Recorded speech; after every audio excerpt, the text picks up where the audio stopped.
Are you looking to establish a powerful online presence for your brand? Look no further than Live the Dream Media. Our team of experts possess the capabilities and skills necessary to make it happen. From creating compelling content to analyzing data and making strategic decisions, we've got it covered. Don't let a lack of social media know-how hold you back. Visit ltdmedia.net for more information.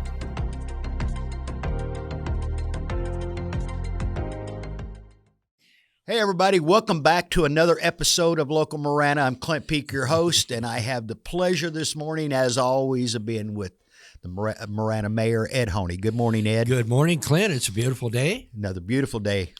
And I understand you want to hear a little about history today. Yeah. Let's do a little. I'm always learning about history myself, and I was just at an event, and they were talking about the first school built in the Marana area, was built in Rito neighborhood in 1889. 1889. I was a small child at that time. And, it kind of puts things into perspective. And if you stop and look at that, if you look across from the Rito neighborhood, there's a big black water tank that holds about 30,000 gallons of water. That water tank was there to take on water for the steam engines for the railroad. Isn't that crazy? Hence the name Marana, which means thicket or bosque with a lot of the Spanish workers.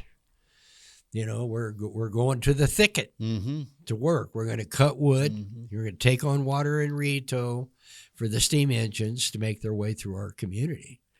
So, that's some kind of unique history. People wonder why the tank is there or wonder kind of where we started. As time has moved forward, that school closed and we moved up the road a couple miles and stuff like that to where the headquarters of Marana Schools are now. But been people for 130 years living in the Marana area. Wow. And doing some business there. It's so much stuff going on. Some of the history of even like Cortaro Marana Irrigation District and a gentleman named Edwin Post who helped start that project really in the 20s. I have a picture in my office. In fact, I gave it or sent it over to the visitor center so people could see it, of a cotton gin in Marana, and the picture was taken in 1929. So there were people there before that growing cotton and stuff, and they needed a gin in the area. And it's a pretty unique picture because the framing's on the outside and the tin's on the inside. And people say, well, why? It's an odd-looking building. Back then, there's so much dust from ginning cotton that you had to wash the walls down occasionally. Well, if the smooth walls on the inside with the corrugated metal, you could just hose it down and wash the stuff down and clean your building up. So, that's some of the stuff. In the 30s, the Cortaro Marana Irrigation District built a mud adobe building that is not there anymore on Sandario Road, and that was their office. It was Producers Cotton Oil and CMID. Really, Producers Cotton Oil, I think, built the building. And they built several gins there at the time. Now they're all gone. Ginning has changed quite a bit. But they built a building there in the 30s with mud adobe and straw. And the building was built by the Yaqui Indian workers who had the skills to make the blocks and lay them. Then they plastered the building to keep the mud adobe from deteriorating. And that building stood there till about 1995 or something. So 60 years. Okay, and a where's mud that? adobe building. Where's that at? Where's that? It was torn down. That's where is it? Right about where the Bisbee Breakfast Club and some of that stuff is on Sandario, right off the. And when we tore it down, being historically minded, we wanted to save the material, and we were going to have we had it photographed, measured, and everything else. And eventually we'll rebuild that building over in our Heritage Park, which is about a mile away, closer to the river. But trying to retain our history. In that same area was the old high school. And that building, unfortunately, was torn down when they built I-10 about 1960. I don't think you could tear it down today because of the historical effects of that building, but they did at that time. And I have a picture of my dad in the 30s in front of that building when he was in middle school. Would that be about where the gas station then is there on that exit? Yes, right behind that gas station and in that area. And unfortunately, we lost some of that material.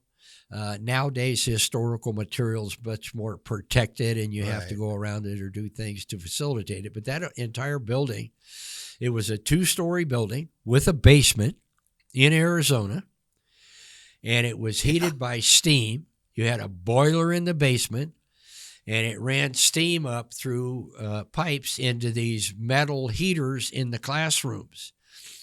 You learn not to touch them because you had a nice blister, literally a blister on your arm from the boiling hot water in those heaters. But that's how they heated the building, with steam. So that building probably was destroyed in what, roughly 1970? About 1960. Oh, 1960. And, okay. when they were building I-10 in that Yeah. area.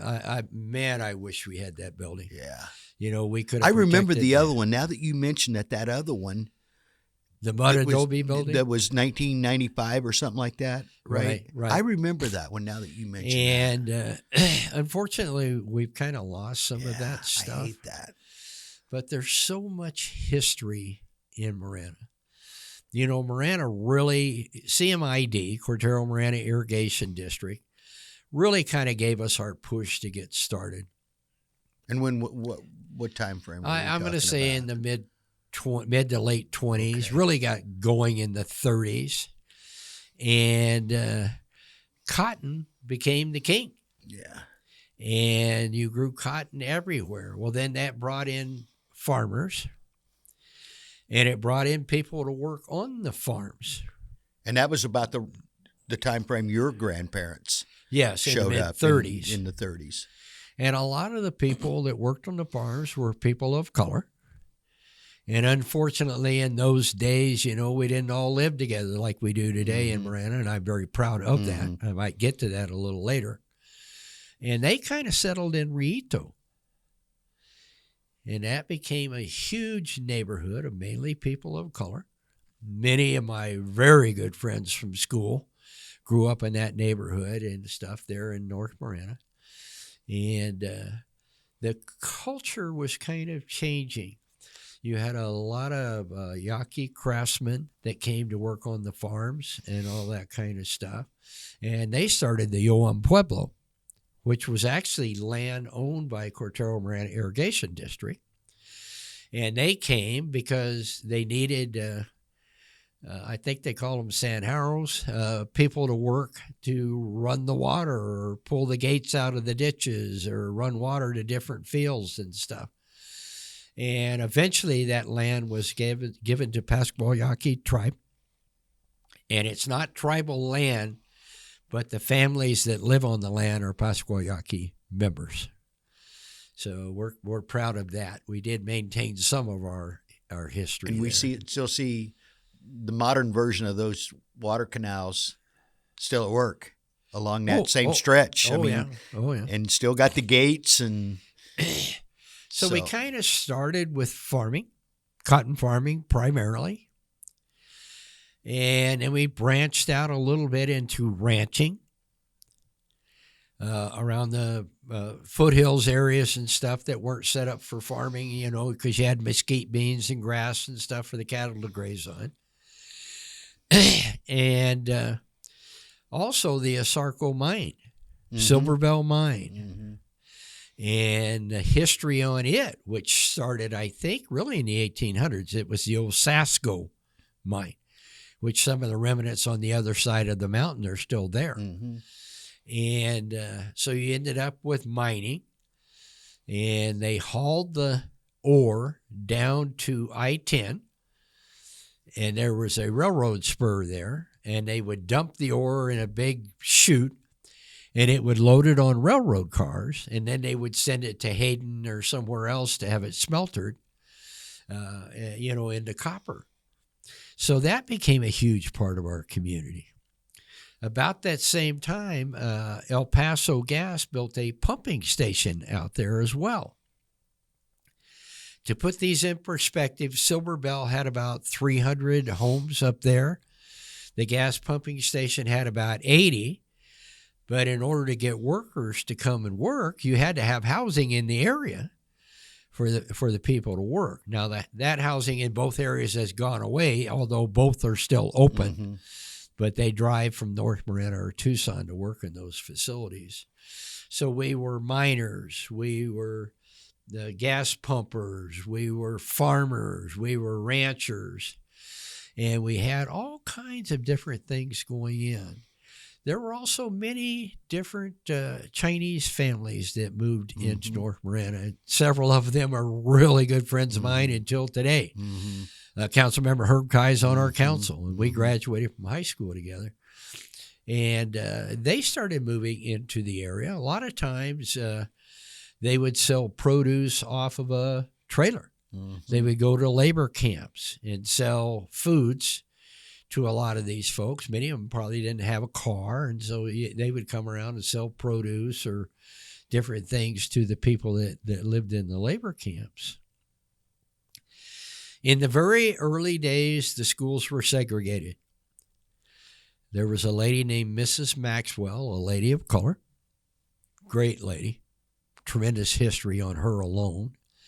And she taught the Native American kids, the black kids, the Asian kids, or whatever, because you couldn't have everybody going to school together. Yeah. Well, I told you when I started in 1953 in another podcast, everybody looked like me. Yeah. I mean, they were better looking, but they had this same shade of skin that I do. What I'm very proud of is that, like in 1954, the next year, we were every shade of the rainbow. Yeah. And people think, well, you're a little podunk farming, ranching town or a bunch of miners or something like that. You know, we had kids, black, white, red, yellow, and brown, rich and poor, from all over the school district, which is about 500 square miles. And we all went to school together. So what happened there? What happened between 1953 and 1954? I don't really know. Because there had to be some catalyst and I don't know what the catalyst is, to be honest with you. And I think it was statewide maybe that happened. But the thing I'm looking at is in the 60s, you had racial riots.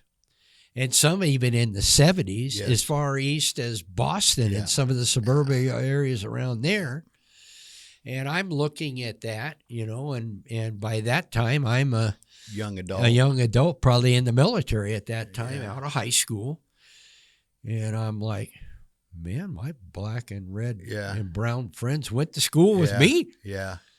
We were in the same classes. We played on the same sport teams or the same band or whatever. And, you find it really unique. And I think we were kind of on a cutting edge. And that cutting edge lives in Marana today. Yeah. And I may be redundant because I've talked about some of these, but I think it's so important. You go through a neighborhood in Marana, and I don't care if it's the Honey Heights or Berry Acres neighborhoods that started in the 50s and 60s, or Continental Ranch, or some of the newer ones that started in the 2000s or whatever. You go down and knock on 10 doors, you'll find a black family, a Hispanic family, a white family, an Asian family, a Native American family, and mixed race families, all living together as neighbors. You just described my street that I live on in Oral Valley. I mean, literally there's like 10 houses on that particular little street, and it's the diversity on there is like what you just described. And I just love that. Oh, absolutely. Because we just didn't have to,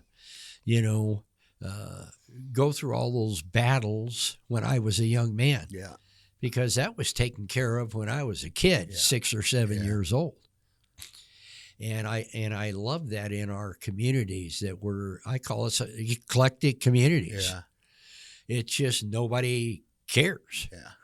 You know, the only thing you're interested in your neighbor is they're friendly. Yeah. And the dog doesn't bark too much. Yeah. Other than that, especially late at night. You don't care what color they are or Yeah. what they do or anything. Everybody's welcome in our communities.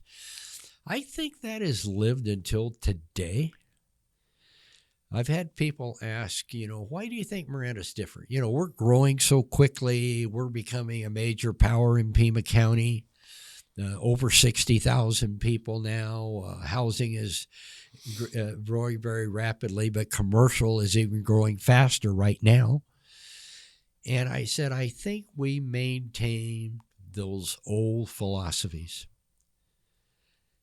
I walk a lot because of my macular. I don't drive. People stop and talk to me on the road. Do you need a ride? If they don't know me, or honk and wave, hi, Mayor, or hi, Ed, or whatever. And we're 60,000 and urbanized in several of our communities, but we're still that friendly little country town. Yeah. And we respect our neighbors and everybody and everything that's going on. If you move it on a little bit further, and I know I'm jumping, but we can get into That's detail what history on some of is. this, is even talking about our state of the town, which is going to be April 6th at the Ritz-Carlton. And if you don't have a ticket, you might not be able to get one because they sell out pretty quickly. Got ours. But you know what the theme is? Openness. Mm-hmm. Transparency. Our speakers are going to be Dan Marries, the Dean of Anchors in Pima County, Tucson, Marana. Mm-hmm.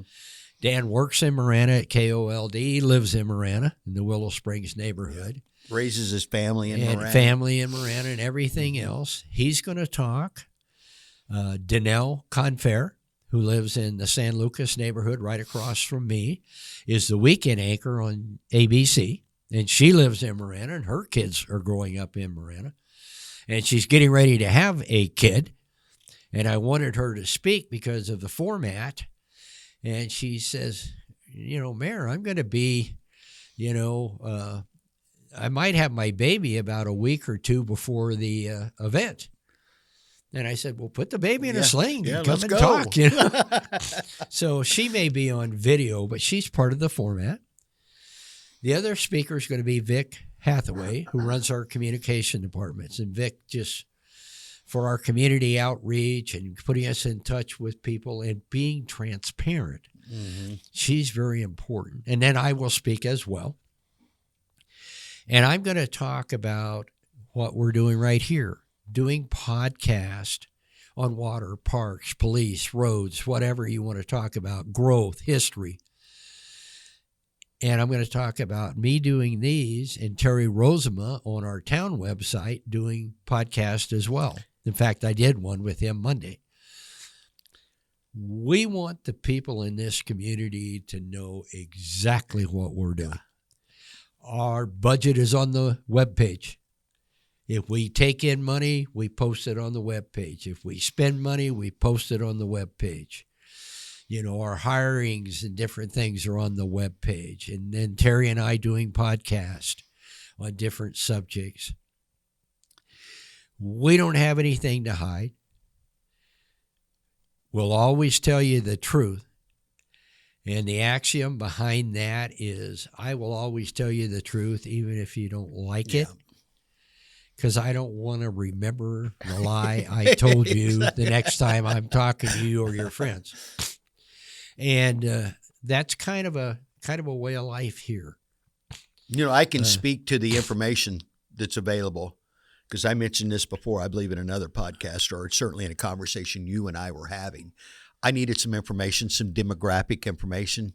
And rather than make a phone call, I looked online, more than what I needed was available to me. Right. It was incredible. And I'm going to throw one number out from that demographics that is like really cool. And I think it kind of sets the tone for Marana, not only for where we are currently, but where we're going in the future. Our average demographic, our average age in Marana is 39.6 years old. Right. That's a growing community. That means we're a lot of young families. That means we're growing. You know, I said we're an open book, and I'm an open book, and you may not like the book, but you'll know exactly where we are and why we're doing what we're doing. I have made friends that sent me a scathing email or something like that, or a phone call about something I did. And once I try to meet with all these people individually if they're that upset. Sit down and talk to them, tell them why we did what we did, how we got there, and what we're doing. I've had some of those people turn around and end up being some of my best friends. Isn't that cool? They're passionate about what they believe, but a lot of times there's ignorance of the subject. And I don't mean that to be negative.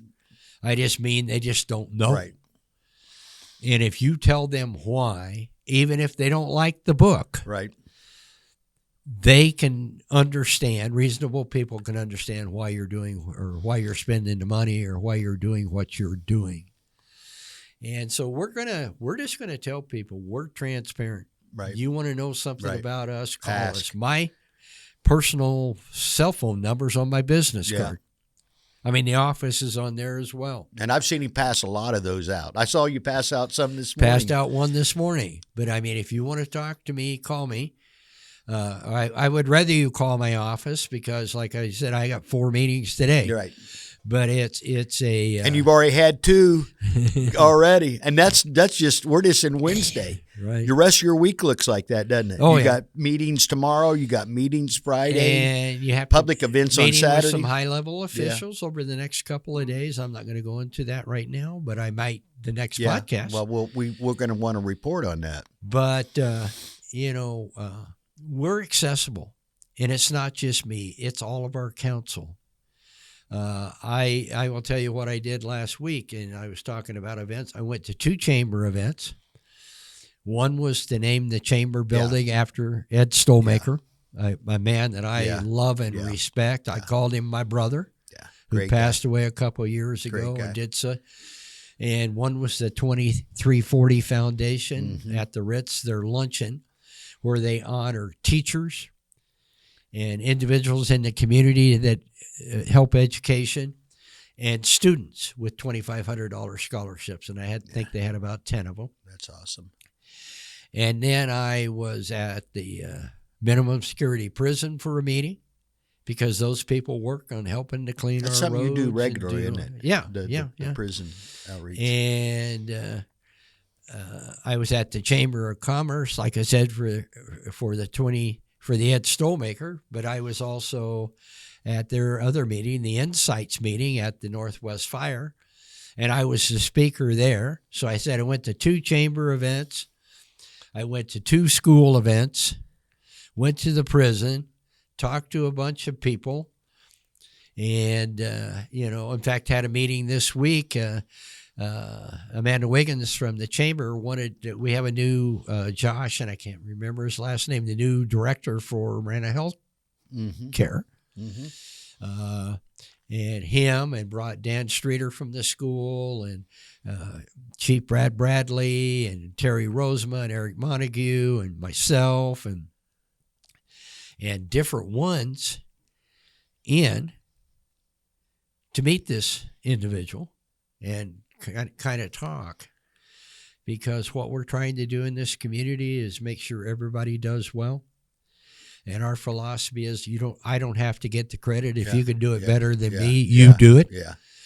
And if you are successful, school, fire district, Chamber of Commerce, other entities in the town, if you're successful, we will be successful because you are what makes us successful. I'm going to plug not only the elected officials, and the people you mentioned, but the staff at the town of Marana. Right.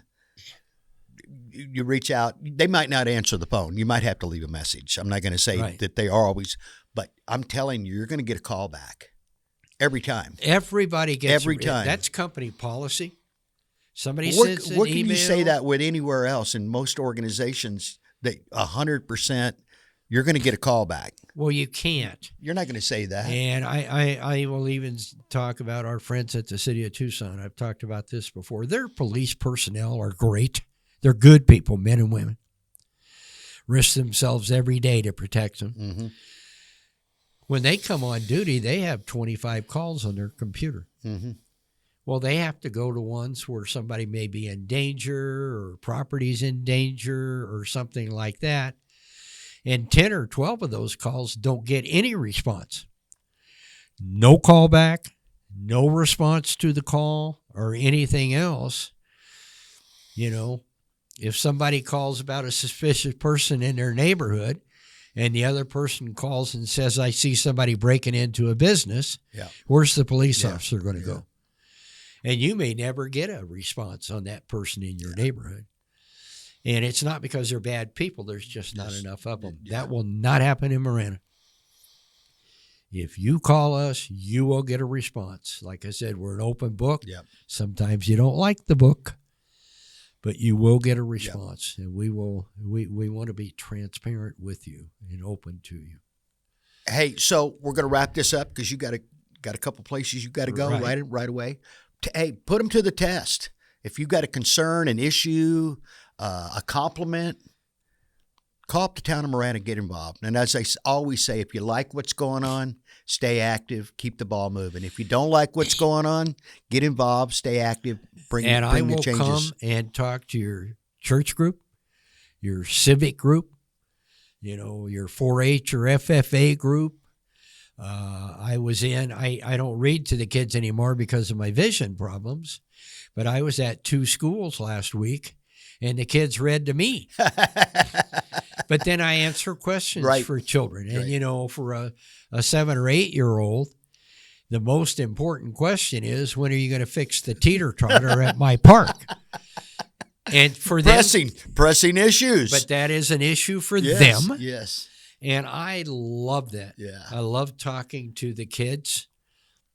And they ask you pretty poignant questions. How much you weigh? How old are you? Do you have a dog? You know, but it's important to them. Yes. And it teaches them that elected officials are just people like their parents and grandparents. Right. Good stuff. Hey, if you ever need a driver on that school stuff, let me know. Okay. Hey, Ed, as usual, it's awesome to be with you. We'll be back real soon with Mayor Ed. In the meantime, thanks for watching. Thanks for listening. Have a great day.